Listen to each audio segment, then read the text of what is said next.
Florencia es, muy probablemente, la ciudad-estado italiana más conocida. Y esto no se debe ni a sus proezas militares ni a su extrema riqueza, sino a otra cuestión, que muchos consideran, si bien hoy se sabe que es incorrecto, que durante todo el inicio de la Edad Media se había dejado de lado, y que empieza a reflotar hacia fines de la Edad Media, casualmente con el auge de Florencia. Estamos hablando de la cultura. Florencia es la capital cultural de Italia, y por ende, es la capital cultural de todo el occidente europeo en la tardía Edad Media y de temprana modernidad. El auge cultural florentino tiene como trasfondo el redescubrimiento del legado clásico, el redescubrimiento del conocimiento de los griegos y los romanos, y esto hace que Florencia sea la cuna del Renacimiento. Sin embargo, esta gran ciudad vivió siglos de su existencia antes de que los grandes artistas del Renacimiento italiano hubiesen nacido. En estos siglos, antes de emerger como la capital de la cultura, Florencia intenta forjarse un lugar, intenta grandes campañas militares, intenta ir por la vía económica y también, al igual que el resto de las ciudades-estado italianas, entra en conflicto con sus vecinos. En el capítulo de esta semana les propongo sumergirnos en la historia de Florencia antes de ser la cuna del Renacimiento.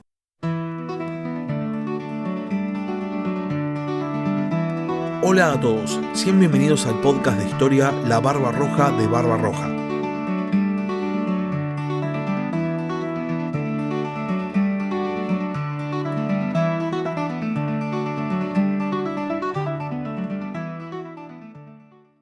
El territorio donde se emplaza la ciudad de Florencia corresponde a la región que los antiguos romanos denominaban Tuscia, de donde deriva el nombre de la actual región italiana de la Toscana.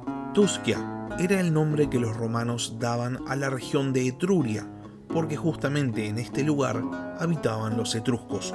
Florencia se emplaza en una llanura de la Tuscia y es fundada por los romanos en el año 59 a.C. con el nombre de Florentia. Si existió o no un asentamiento humano en el lugar antes de la fundación oficial romana es tema de debate. Generalmente se considera que no, que el primer asentamiento es el romano, y el motivo es muy particular. Parece que a los etruscos no les gustaba la idea de fundar ciudades en llanuras, porque las consideraban de difícil defensa. Por este motivo se considera que el primer emplazamiento humano permanente en la región es la propia Florentia romana. Florentia se funda como una colonia en la cual se iban a ubicar a los veteranos de las legiones, y durante todos los primeros siglos de su existencia carece de importancia. El primer gobernante romano que le presta algo de atención a Florentia es el emperador Adriano, el cual manda a construir edificios monumentales en la ciudad. Y después Diocleciano, como parte de su reestructuración imperial, va a asignarle a Florentia un papel protagónico dentro de la administración regional. Después de la caída del Imperio Romano de Occidente, Florentia corre el mismo destino que el resto de las ciudades italianas. Primero pasa a estar bajo dominio de los érulos, después bajo dominio de los godos y finalmente cuando Justiniano envía a Belisario a reconquistar la península italiana, Florentia vuelve al dominio romano, aunque sea por un tiempo. Sin embargo, dentro del tira y afloje de los godos y los bizantinos, la ciudad, cuando es recapturada en una oportunidad por los godos, va a ser totalmente destruida, y cuando es recapturada una vez más por los bizantinos, va a estar prácticamente despoblada. Este primer momento de decadencia de Florencia se va a ver confirmado cuando llegue a Italia una potencia extranjera, una potencia nueva, la tribu de los lombardos, los cuales, encontrándose una Florencia totalmente destruida y despoblada, eligen a la vecina Lucca como el centro principal de la Toscana. Y entonces, Florencia pasa a estar no solo destruida, sino que también relegada. Esta situación se va a ver confirmada cuando lleguen los carolingios, los cuales establecen la marca de Toscana para reemplazar a la Tuscia lombarda, y de vuelta eligen a la vecina Lucca como capital. Mientras todo esto pasaba, Florencia iba muy de a poco recuperándose. La ciudad estaba emplazada cerca de uno de los principales caminos de acceso hacia el centro de la península itálica, y por esto era un paso obligado.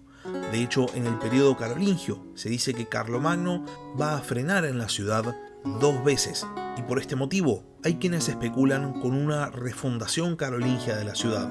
Ahora bien, la lenta reconstrucción de la ciudad por parte de los florentinos va a terminar dando frutos, ya que en el año 1055 el Papa Víctor II y el emperador Enrique II van a organizar un concilio no ecuménico en la ciudad con 120 obispos de toda la Iglesia Católica. Esto era un hecho muy significativo, significaba sobre todo poner a Florencia en el mapa, y a su vez denotaba la importancia de la ciudad, la cual se va a ver confirmada 2 años después, cuando en el 1057 la capital de la Marca de Toscana se mueva de Lucca a Florencia. Ahora bien, hasta el momento, dentro de la administración del Sacro Imperio Romano Germánico, la Marca de Toscana era gobernada por un margrave, también llamado marqués, y la última gobernante de la Marca es la margravina Matilde de Canosa, conocida como la Magna Condesa, quien muere en el año 1115 sin dejar herederos directos. El Sacro Imperio no designa un nuevo margrave, y entonces los florentinos deciden tomar cartas en el asunto, estableciéndose la Comuna de Florencia, la cual iba a estar gobernada por cónsules, los cuales iban a provenir siempre de las familias aristocráticas que dominaban el panorama político comunal. Los florentinos no establecen la cantidad de cónsules, hay periodos en los que gobiernan 4, hay periodos en los que gobiernan 12. Básicamente el número va variando, de la misma manera que varían el número de familias influyentes. En este primer periodo comunal, las familias consulares se mudan al interior de los muros de Florencia y al mismo tiempo empiezan a expandir el dominio de la comuna hacia las tierras de aquellas familias aristocráticas que no pertenecían al gobierno florentino.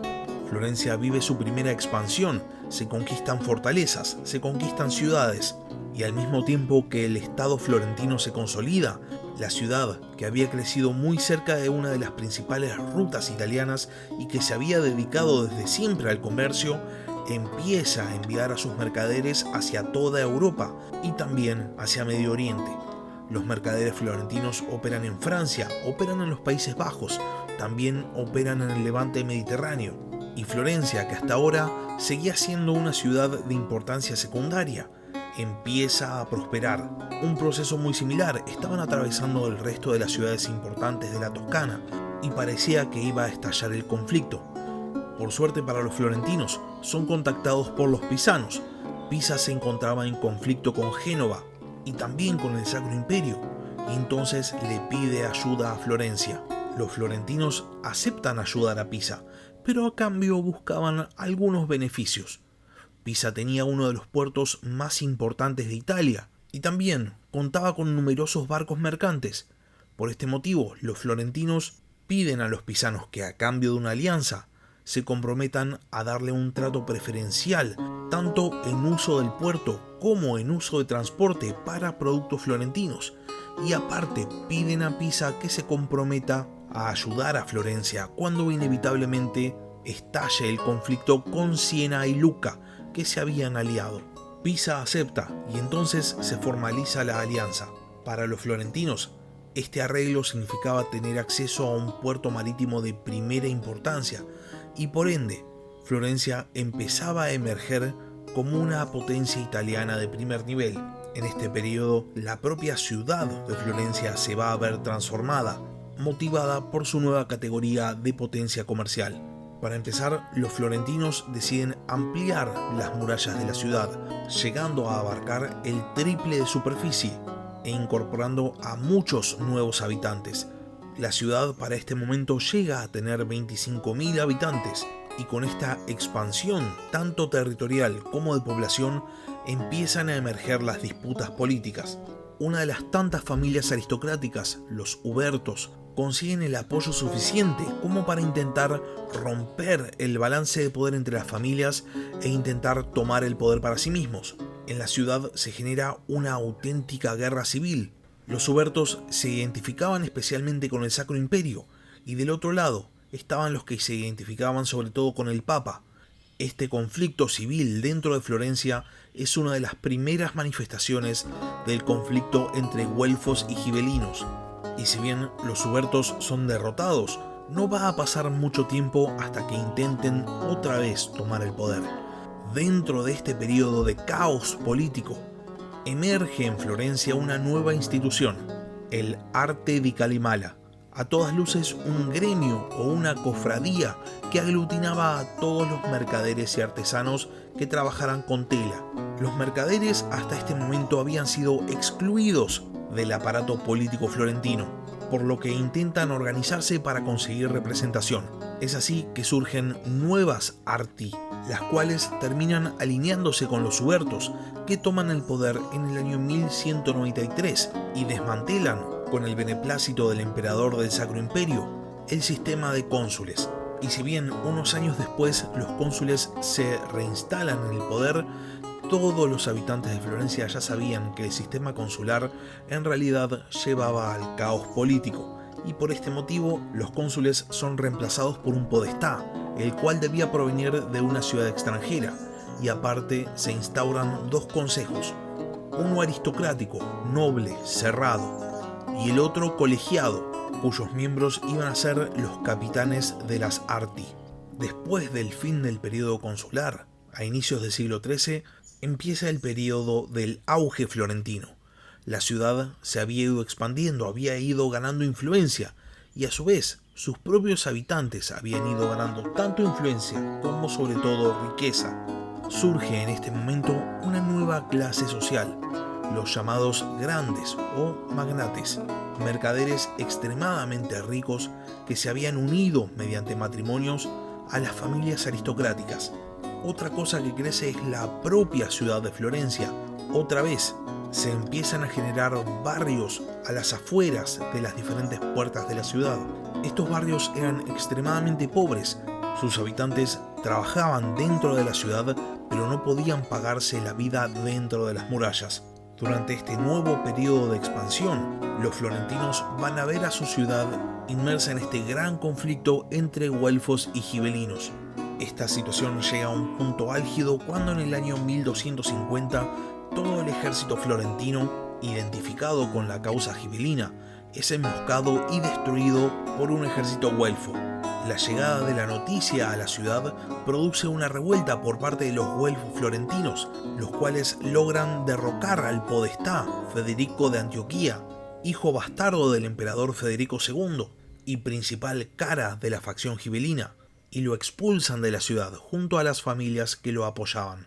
Se inicia entonces en Florencia lo que se llama el periodo del gobierno del Popolo Vecchio, el pueblo viejo, o también del Primo Popolo, del primer pueblo. El gobierno va a estar presidido por un capitano del popolo, un capitán del pueblo, el cual va a compartir las atribuciones de gobierno con un consejo de ancianos, compuesto por miembros electos de las 20 compañías militares, y después se va a instaurar otro consejo, el de los 24 cónsules, que eran los 24 líderes de las arti y que solo tenía atribuciones consultivas. En este periodo de gobierno del Popolo Vecchio se produce una nueva expansión económica de Florencia, la cual culmina con la acuñación de una moneda, tal vez la más emblemática de la tardía Edad Media y de toda la modernidad, el florín, que es la primera moneda en el occidente europeo desde tiempos romanos, que vale su peso en oro, y es acuñada por primera vez en el año 1252. Ahora bien, como pasaba en el resto de los territorios dependientes del Sacro Imperio, en Florencia también va a haber un ida y vuelta entre güelfos y gibelinos. Este conflicto se va a prolongar por casi la totalidad del siglo XIII, hasta que en el año 1289 los gibelinos italianos son finalmente derrotados, cuando un ejército güelfo comandado por Florencia derrota a los gibelinos de Arezzo en una batalla en la cual participa el famoso escritor Dante Alighieri. Con la derrota final de los gibelinos, en Florencia se promulgan los Ordinamenti di Giustizia, los ordenamientos de justicia, que son una serie de leyes que buscan reformar la estructura política y social de la ciudad de Florencia. En los ordinamenti se estipula que a partir de este momento las familias aristocráticas, las familias de los magnates, no van a poder acceder a cargos políticos. También se divide a todas las cofradías de mercaderes y artesanos, todas las arti, en un total de 21, 7 mayores y 14 menores. Y si un ciudadano de Florencia quería acceder a un cargo público, tenía que estar afiliado a una de estas arti. Para el gobierno, se institucionaliza una figura que ya había sido creada unos años atrás, la del Gonfaloniere di Giustizia, el cual no solo tenía atribuciones políticas, sino, sobre todo, era el comandante de la Guardia Urbana, compuesta por 1000 hombres. A su vez, el gobierno de la ciudad había quedado en manos de un priorato de las arti, que estaba compuesto por los líderes de las 7 arti maggiori.